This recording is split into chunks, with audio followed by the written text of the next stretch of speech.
Hi everybody, it's Jessica from the Thomas Ford Library, and I will be showing you how to make this super cute penguin cross stitch.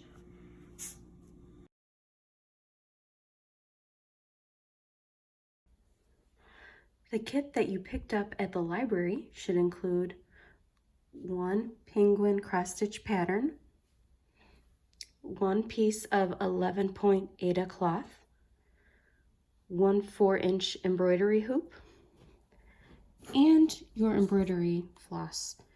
You're going to have 8 feet of white floss, 2 feet of yellow floss.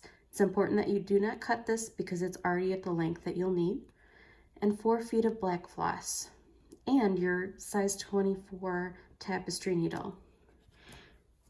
You also have a length of white floss for finishing the project, and this you also don't want to cut because it's the length that you need. You will also need a pair of scissors and a ruler for when we trim our floss throughout the project.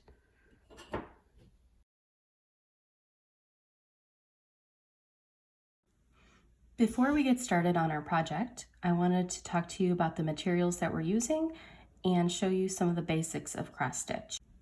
We'll be using standard 6-strand embroidery floss for this project, and I would suggest for the white and black floss or thread, I will use those terms interchangeably, that you start with about 2 feet at a time. So you'll cut off a 2 feet segment and work with that. Now, depending on the project, in general with embroidery floss, you may use all 6 strands, or often you're going to have to separate it. So we're going to be using 2 strands. So you're going to separate out to here, and then slowly pull it apart. You're going to probably hold the 2 ends like this and kind of twist it.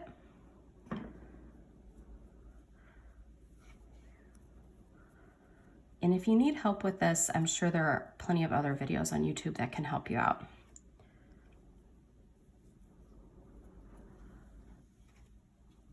You don't want to go too fast or pull too hard because it could get tangled. So we're almost done here. And see, it's starting to get tangled.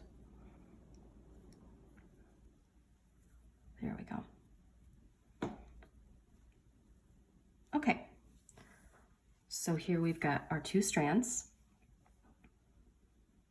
And now we can start to work. Before I show you how to start your cross stitch, I want to just show you what cross stitch looks like.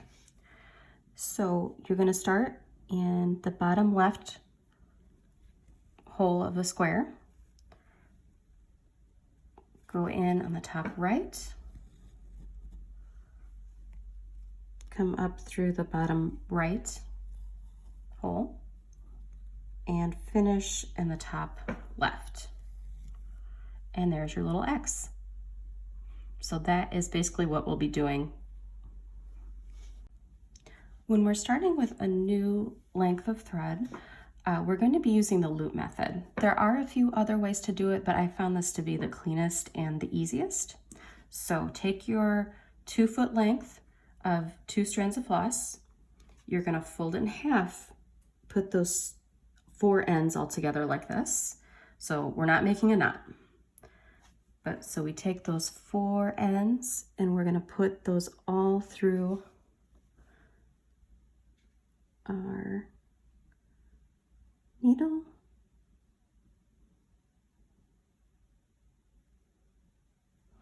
There we go. Leave a little bit of a tail there. Now, you're going to find the square that you want to work with. You're going to go through the front, the top right. Pull it through and you're going to leave a little bit of a loop there. Now, go to the bottom left of that square and you're going to put the needle through that loop. Pull the thread through and you're going to go back through the top right and tug a little bit, and that knot should go through the back. And now you have a nice clean knot, and you can finish your stitch.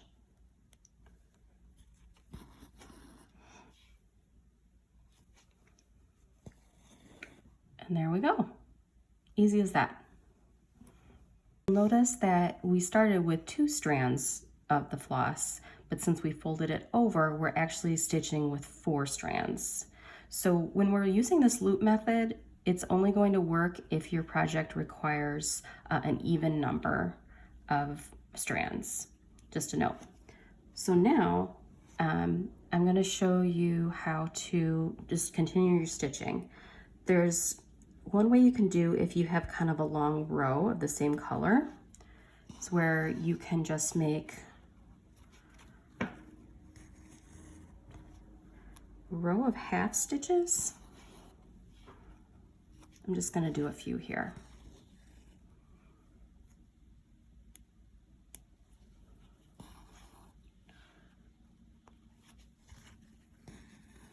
And then you can come back and do the other half of those stitches.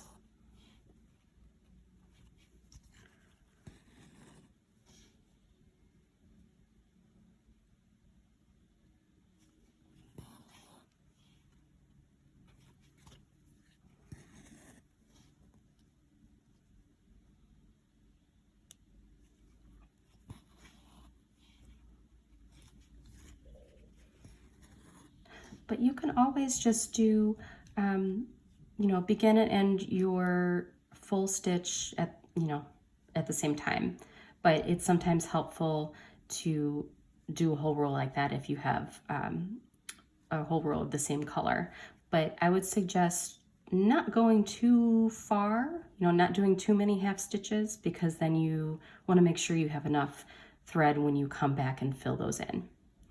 So another note, I know we talked about starting from the bottom left, finishing top right, and so on. But sometimes you might need to go backwards. So for example, I could start here and just go backwards with that same stitch. But to make the project look nice and even, you want to make sure that the thread on the bottom of your X is going bottom left to top right, and your top one is going bottom right to top left. So everything will be nice and even. Now I'm going to show you how to finish your thread. So if you're running low on thread, or if you need to change colors, you're going to turn your piece over and see we've got a row of stitches on the back here. You're going to put your needle under 3 should be adequate, 3 of those stitches, and pull it through, and then it's all nice and secure in there, and you can just cut the end of your thread and go ahead and start with a new color. The cloth that we're using is 11.8 cloth, and that means that in an inch there should be 11 of these little squares. 8 cloth also comes in 14 count and I think 18 count, and just depending on what kind of look you want and your skill level and the project, that'll tell you what sort of cloth that you need.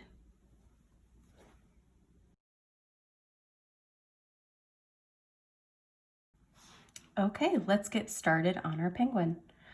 The first thing we need to do is put our fabric into our hoop, and I'm going to be honest, this is going to be probably the most difficult part of this whole thing. So you're going to unscrew this, and I would, because we have some really thick fabric, I would completely take out the screw. There we go. Okay, so you're going to take the bottom part of the hoop and put your fabric over the top. Make sure it's as centered as you can make it. Gonna take your hoop, I would kind of fold it around the bottom. It's gonna be very stiff. It's gonna soften up a little bit as you use it, but in generally this Aida cloth is very stiff. Okay, so now it's mostly in there. Kind of pull down the top part to make it even. And then we're gonna put that screw back in. Okay. You might have to kind of angle it to make sure it gets into that little, whatever you call that, the screw hole. There we go. So there it is. All right. Okay, so now we're gonna look at our pattern. So if you can see, it's numbered, and each little square here on the pattern represents a little square in your fabric. So it's 19 squares wide and 18 squares tall. And yeah, that's basically it. And there's a little legend to show, you know, what colors are what, but this is generally what a cross-stitch pattern is gonna look like. What I like to do first is to circle the center, this pen will open, circle the center stitch so that we can keep track of where we're starting. So it's right there, it's gonna be a white stitch. Now, let's look back at our fabric here, and I like to make a little mark in about the center. I mean, if you wanna get really intense about it, you can actually count the squares and make sure it's center, but I'm just gonna make, you know, an estimate here. Okay, so with cross stitch, it's good to start in the center of the pattern, or at least make a mark of where it is, so that it is, you know, centered on your fabric, and you don't end up with, you know, your penguin way over here. So, okay, so we're gonna start. I'm gonna use the white to start, and I'm actually going to, what I'm gonna do is I'm gonna count over, let's see. So we've got 1, 2, 3, 4, 5, 6, 7, 8. So that's the 8th white stitch in that row. So what I'm gonna do is I'm gonna count to the left and then start, because you know, you can start in the middle, but I like to start at the beginning of a row. So I'm gonna count over and start with my white stitch in that row. So I've got a length of floss about 2 feet long, and remember, that's gonna end up being 1 foot of length to work with, because we're folding it over, because we're doing that loop method. So this is 2 strands. Okay, so I'm starting at the beginning of that row of white. If you want to start somewhere else, you can start anywhere else, honestly, but this is just the way I like to do it. So remember, we're doing that loop method. We're gonna go on the top right of that square, leave that little loop, go to the bottom left of that same square, put your needle through that loop, pull it through, and then back down through that top right there. And then you're gonna pull that knot through at the back. And we're gonna finish that stitch. I am looking through my camera doing this, so if I'm slow, that's why it's going that way. All right, and then we finish that first square. Okay, so I'm gonna speed this video up for you as I do the rest of my row here.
right, so now our first row of white is finished. It should be 15 stitches, and it's in the very center of our pattern. So you have a good centered foundation, and from here, just, you know, keep track of your pattern. You can finish, keep going with the white. You can start with the black, just as long as you're making sure to count and make sure you're in the right spot.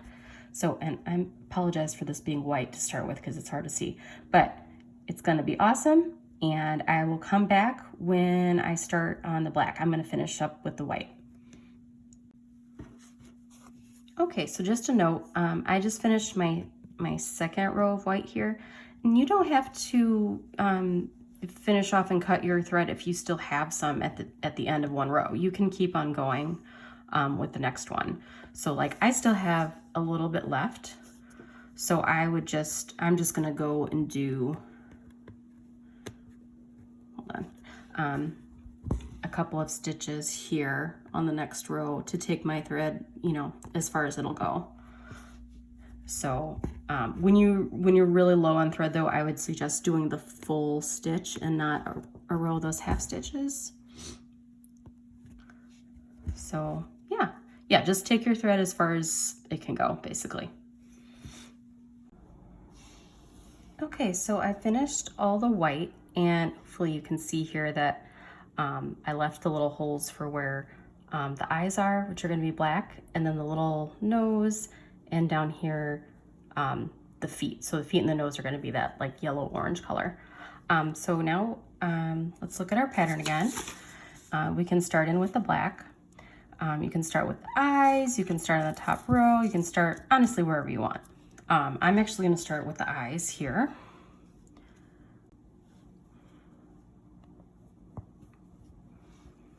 So we do our loop.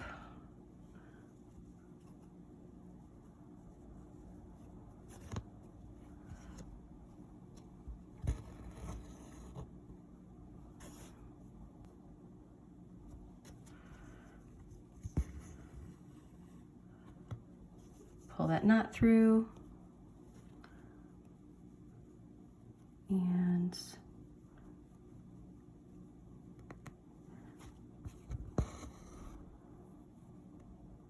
finish our stitch.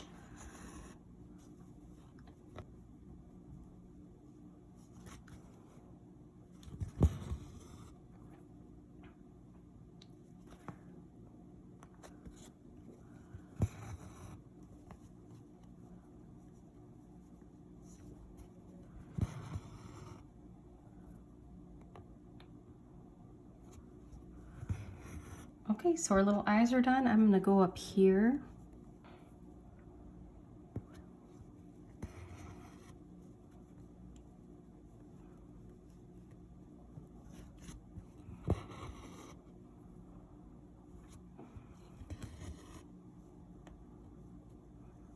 We've got this little row of 3.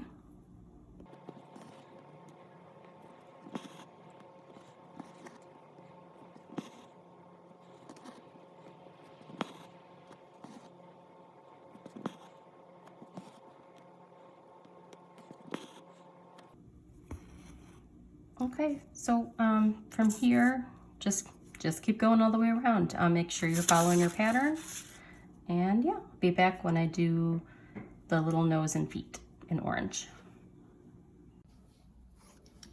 Okay, so the black and the white are all done. Now we just have to add in the little nose and the feet. So we get your yellow thread here. I'm gonna start with the feet.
Okay, and we are all done with our little penguin, and he's very cute and happy.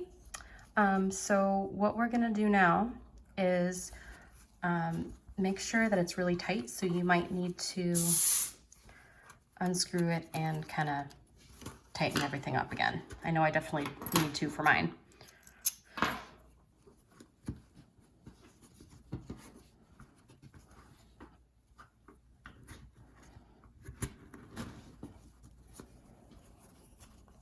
And then also, if you were a little off center, you can center it now.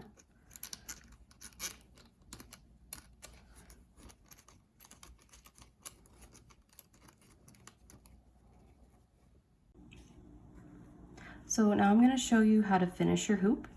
There are several different ways to finish a hoop, but I'm just going to tell you about a couple that will be easy for you.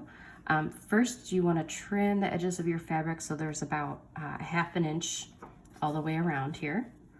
And if you have a hot glue gun, you're going to take that hot glue and slowly just put it around the inside of this hoop here, and then slowly go around and fold the edges of the fabric over.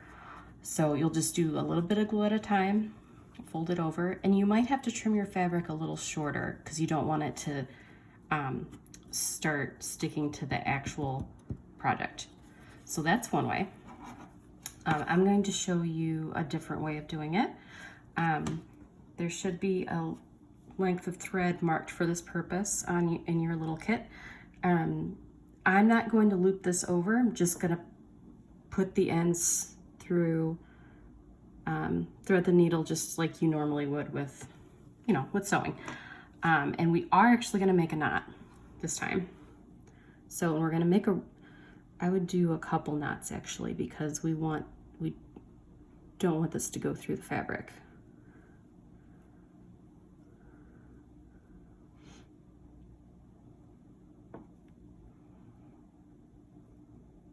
Or maybe even 3.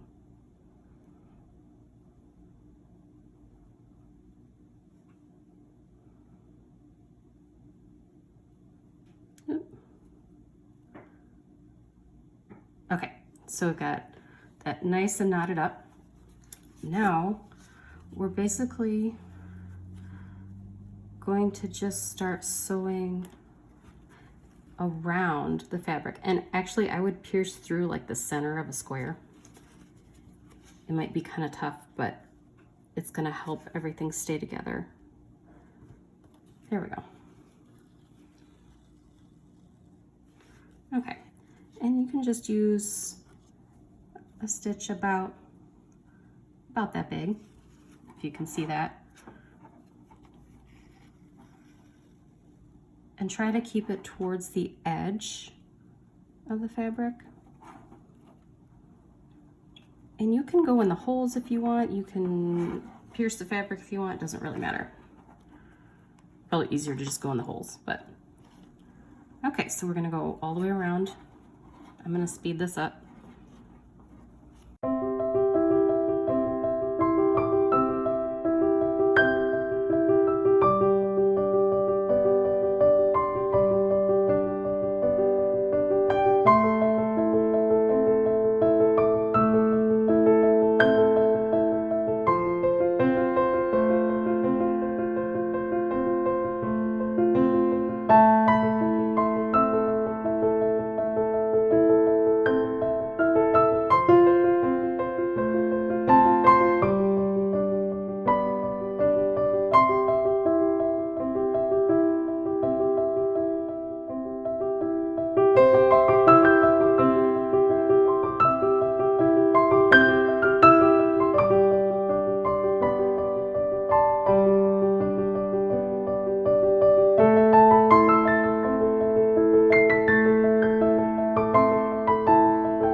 Okay, now I have gone all the way around. And by the way, the stitches do not have to be even. It's really not important here. So what we're gonna do is we're gonna pull the string so that it's nice and tight all the way around. Make it as tight as you can. All right, so this is nice and tight now. You can see it's all, yep, it's all nice and tight. And then you are going to go back through here around where your thread came out at the end. Pierce the middle of the square. Oops, don't get caught on your screw. And then we're going to make a knot. A few knots.